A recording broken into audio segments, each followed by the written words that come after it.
안녕하세요. 김중영 강사입니다. 자, 오늘 간단하게 간평 전체적인 설명 한번 해드리도록 하겠습니다. 지금 저는 민법을 담당하고 있고요. 전체 이제 커리 한번 먼저 살펴보고 어떻게 공부가 진행되고 어떻게 준비해야 되는지를 한번 살펴보도록 할게요. 자, 첫 번째는 이제 기본서 학습입니다. 자, 전반적으로 지금 간평 문제의 특징이 조문, 우리 민법은 성문법학이기 때문에 조문이 가장 우선적으로 출제되고요. 자, 그리고 이 조문을 이제 해석하는 거죠.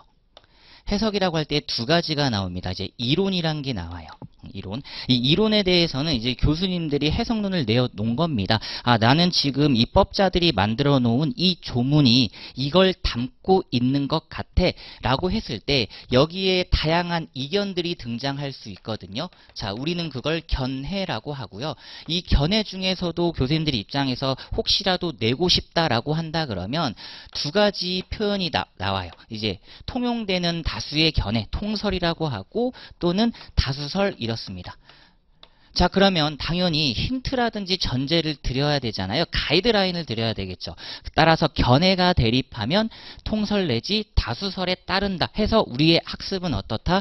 이걸 우선적으로 학습하시면 됩니다. 자, 첫 번째 나왔고요. 자, 근데 여전히 의견이 분분하다라는 거예요. 팽팽하게. 팽팽하게 지금 되어 있죠. 그러면 최종적인 해석권을 내어놓는 곳이 있습니다. 두 가지 우리 대표적인 헌법기관이 존재하는데요. 첫 번째가 지금 말이 많죠. 헌법재판소.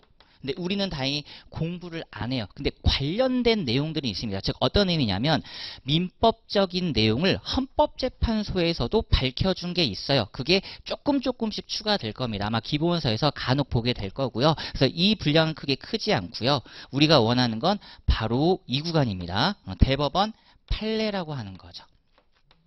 자, 그러면 다시 한번 우리가 공부해야 되는 거. 자, 기본서를 통해서 학습해야 되는 부분입니다. 아, 기본서는 이 조문을 중심으로 해서 첫 번째 이론이 서술되어 있겠구나.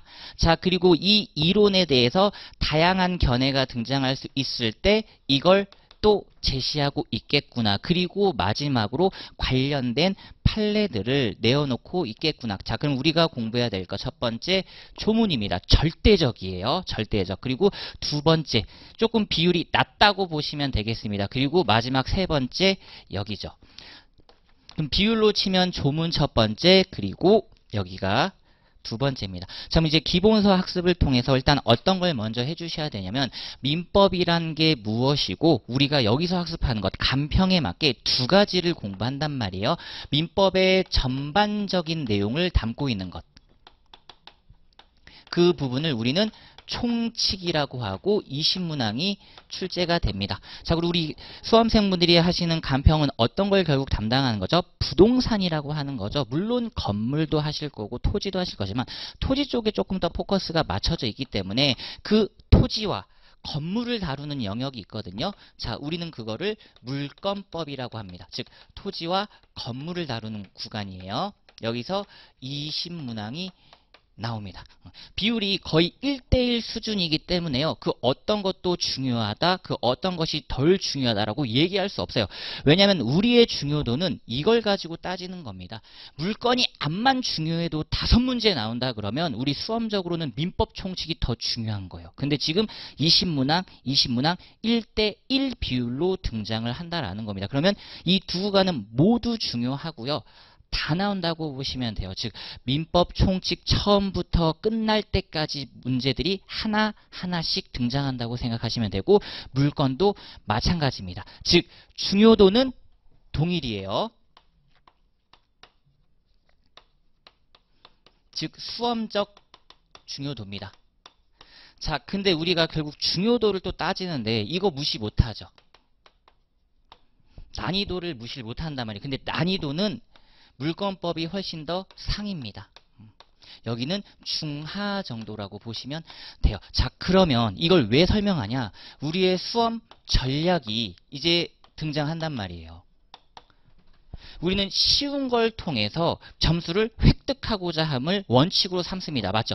자, 그러면 60점이라는 절대평가에서 내가 어떤 걸 전략적으로 많이 따오느냐 상당히 중요하죠. 따라서 이 구간입니다. 민법 총칙에서 조금 더 많은 점수를 확보를 하는 거고요. 자, 이 물권법 영역에서는 정말 핵심적인 내용들만 선별적으로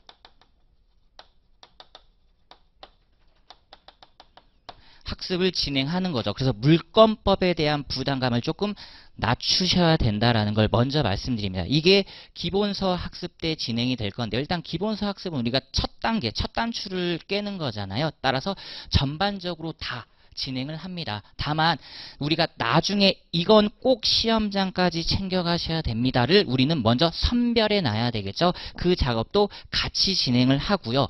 그리고 나서 이제는 뭐다?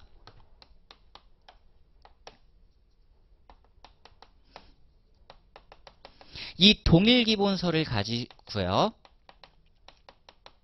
동일기본서를 가지고 이제 최종적인 핵심 학습을 하는데 이 핵심 학습은 별거 없습니다. 진짜 여기서 봤던 것 중에 시험에 나올 내용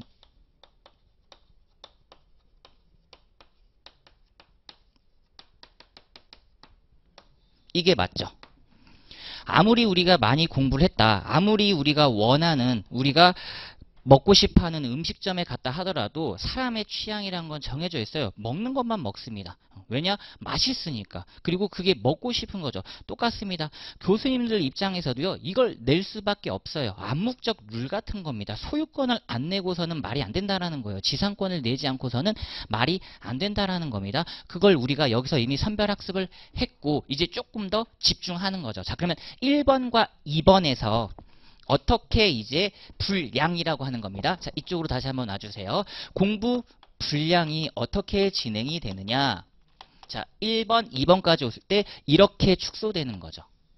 처음에는 1번 때는 많이 공부를 하게 돼요.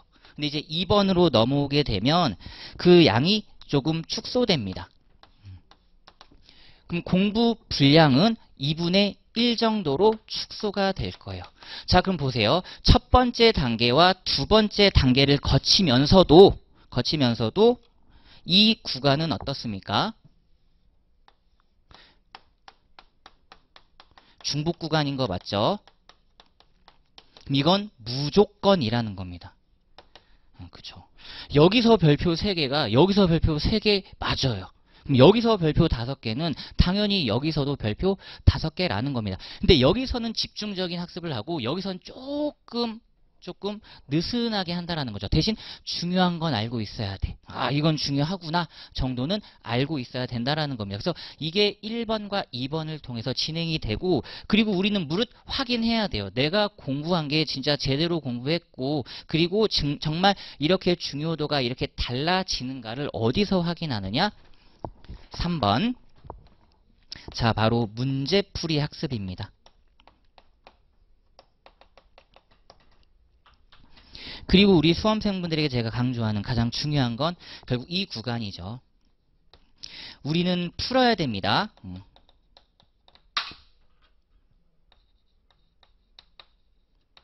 문제를 푸는 거죠. 근데 푸는 거에 멈춰서는 안 돼요. 풀어서 맞추셔야 됩니다. 우리가 원하는 건 여기죠. 어떤 의미냐면 알고 맞추셔도 맞춘 거예요. 그리고 몰라서 풀었는데 맞추셔도 맞춘 거 맞습니다. 즉 알든 모르든 우리는 맞췄다면 이건 당연히 점수로 연결되고 직결된단 말이에요. 찍어서 맞추든 몰라서 맞추든. 자, 근데 찍어서 맞추려고 할 때 알고 맞추면 당연히 좋은 거고요.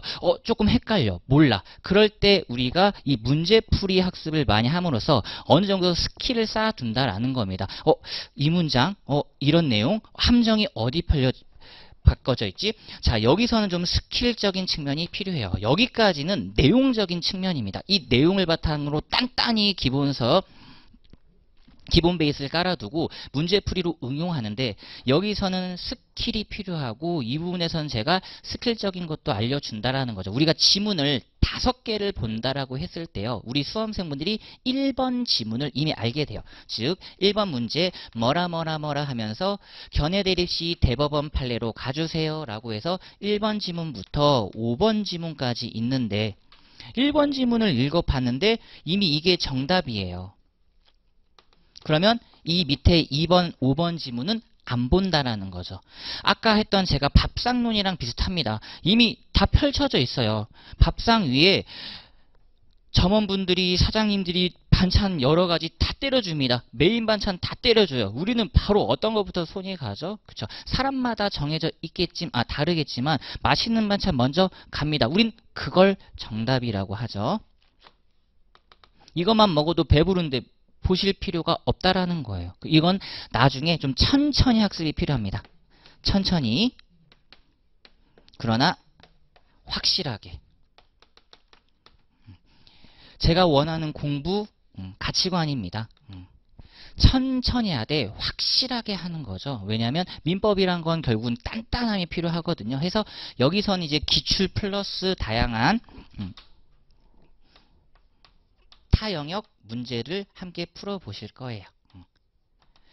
일단 간평을 떠나서 지금 현재 전반적으로 모든 민법을 가지고 있는 국가시험에서의 민법 난이도가 상승하고 있습니다. 간평은 아직 그 시류에 조금 따라가고 있지 않아요. 조금씩, 완전 조금씩은 따라가고 있는데 완전 동일하게 따라가고 있지 않다라는 겁니다. 즉 타영역은 이미 극강의 난이도로 올라오고 있어요.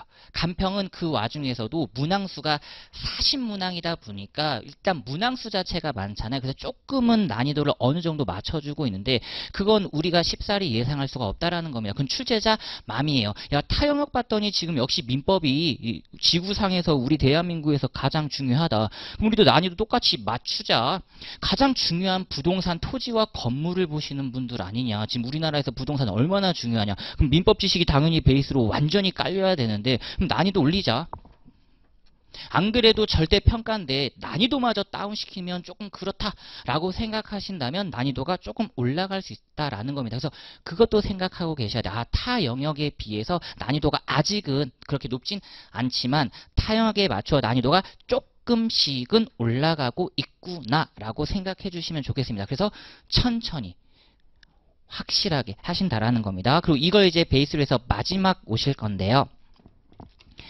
마지막은 이제 최종 마무리라고 합니다. 대부분 모든 영역 진행이 이렇게 되죠. 뭔가 밥 짓는 거예요. 그쵸? 쌀을 샀다. 그리고 쌀을 통해서 밥을 어떻게 하지? 그리고 그 밥을 어떤 밥으로 하지? 진밥으로 할까? 된밥으로 할까? 아니면 현미밥을 할까? 그리고 먹어보시는 거죠. 맛있다. 오케이. 된 거죠. 맛없다. 다시 하시는 거죠. 다시 하시는 것. 그리고 자 여기서는 어떤 거죠? 자 이제 더 축소됩니다. 맞죠?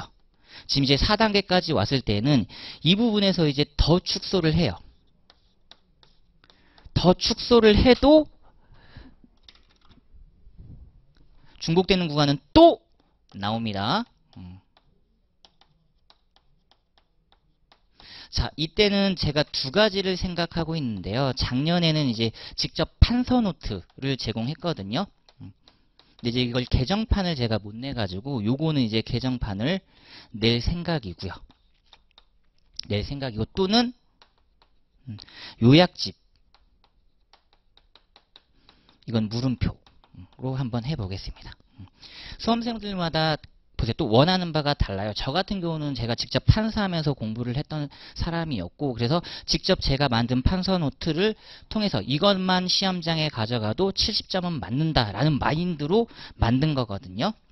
그래서 요걸 개정판을 내드릴까? 아니다. 나는 너의 손글씨 봐라. 안 이쁘다. 너의 손글씨보다는 그냥 정제된 글자체로 요약집으로 내줬으면 좋겠다라는 걸 요거는 조금 더 고민을 한번 해보겠습니다. 고민 후 결정을 하도록 할게요.